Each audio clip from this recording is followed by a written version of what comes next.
Welcome everyone to my Python course. In this course, we are going to explore Python in a brief way. That is, we are just going to explore the fundamentals of Python. You can watch my videos to revise for your exams, also to learn.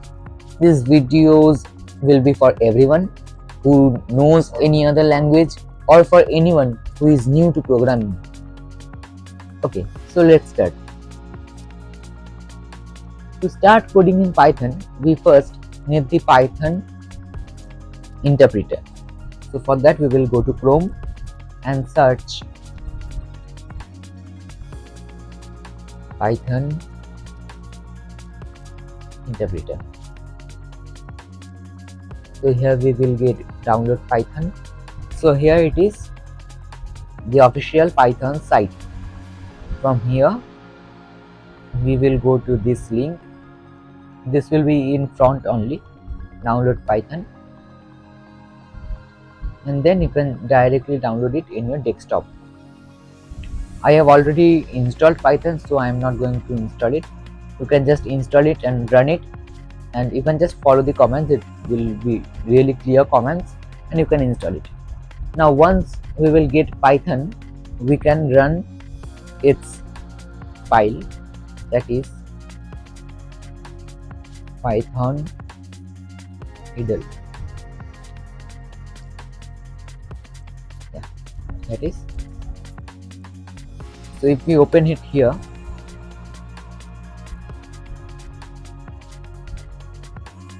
we get the Python interpreter, and we can type codes here to execute it only. Like if I write the code that print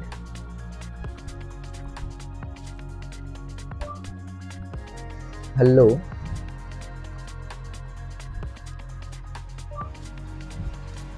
okay, so we will get hello. Now these print functions actually print something to the terminal or the screen.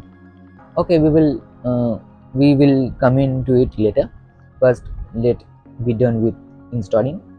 So you can just directly do it from here or create a new file from here and then run it, but I use VS Code. So for that we have VS Code is an IDE for development. It is an code editor.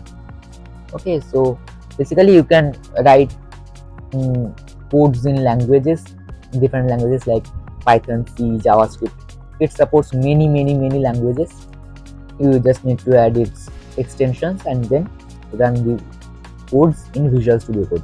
So you can download it from here, and my system is Windows, so I will install this. Now I have already installed VS Code, so again I am not installing it, but you can just set up it very easily. The commands are very clear.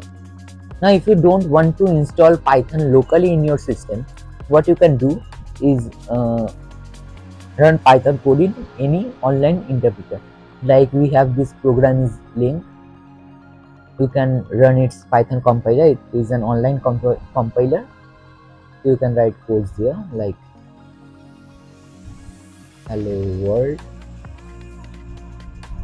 and it will give you an output hello world. But I will use VS Code. Here it is. In VS Code, after you install it, you will need to go here in the extensions tab and search here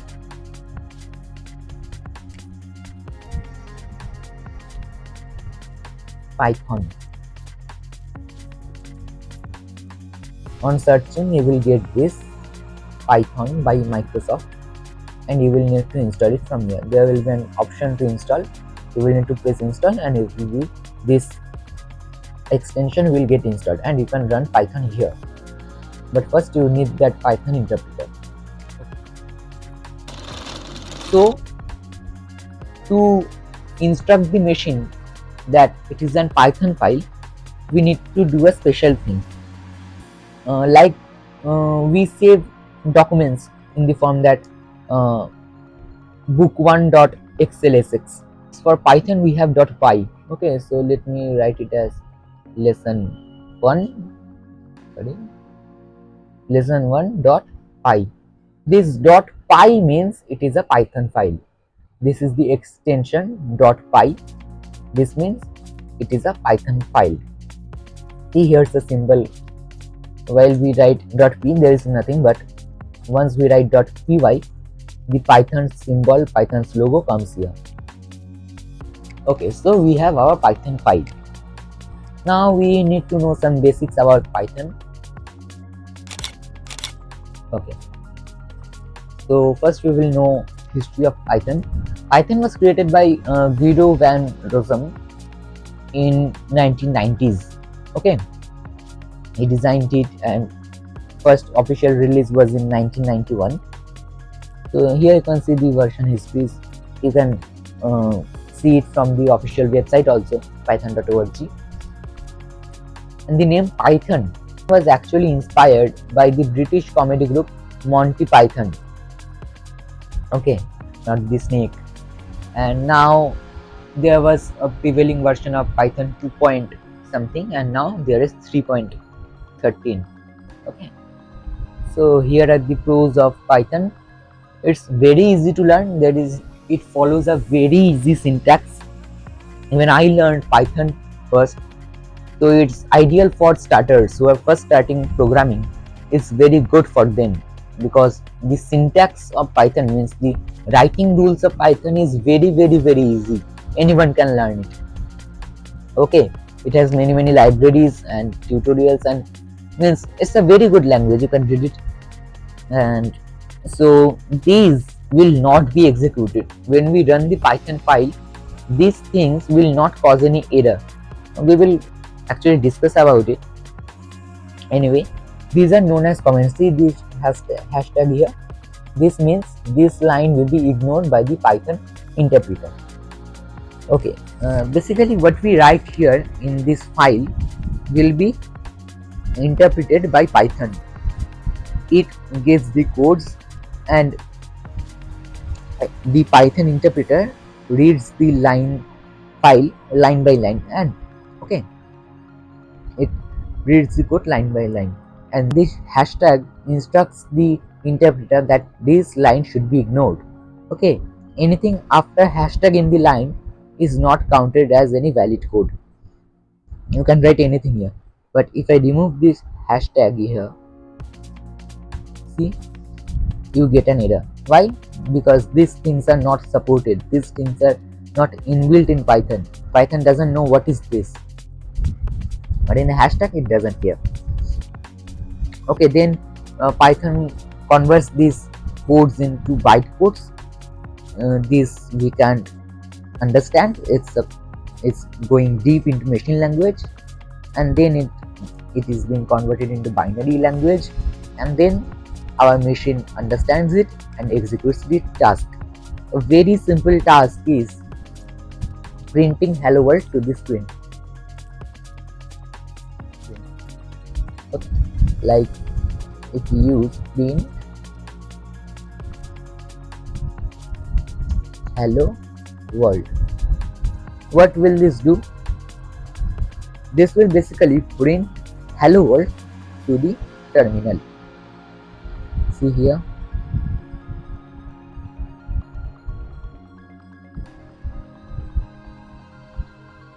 see hello world. If I add something more like hello world, how are you all, the same thing will be reflected here. Like anything, like the thing we write in print function, this is a function, means it does some work, so it's called a function. Anything we pass in here will be reflected in the terminal, that is in the terminal it will be showed. Okay, so we can actually do some calculations here also, like 5 plus 5, it will give 10. See, 10. We will learn about it later, like variables, variable types, data types. We will learn about it later in the next episodes. For now, Up to this concludes our this episode. Just remember, print is a function which throws something at the terminal. This is shown in the terminal. Thank you. Meet you at the next episode.